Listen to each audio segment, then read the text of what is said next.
This is The Family of Man by Barbara Hepworth from 1970. It was made just 5 years before her death and really represented the fulfillment of a dream to have 9 figures making their way up a hill as they do here.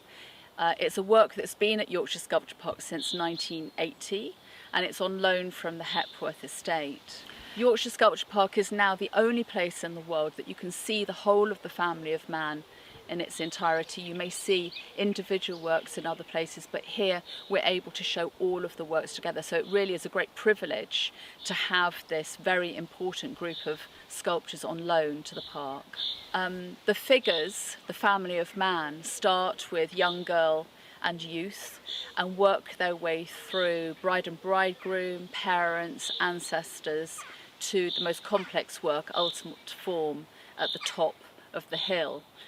It's a work that we've had to move quite recently because when we installed it in 1980, these trees were really quite young and small. Over the years, their roots have started to dislodge the sculptures, and so we've moved all of them about 2 meters from their original place. The family of man was a very important idea to Barbara Hepworth, and what you see here is both, I suppose, a representation of her own biography, her own relationships, the series of life, the ages of life that she went through herself, but more than that, they're universal. She was an artist, well, she was born in 1903, and she was born in Wakefield, our closest city. She and Henry Moore both went to Leeds College of Art, that's where they met. And both of these artists lived through 2 world wars, having an extraordinary impact on them, their political views, the desires that they held for humanity.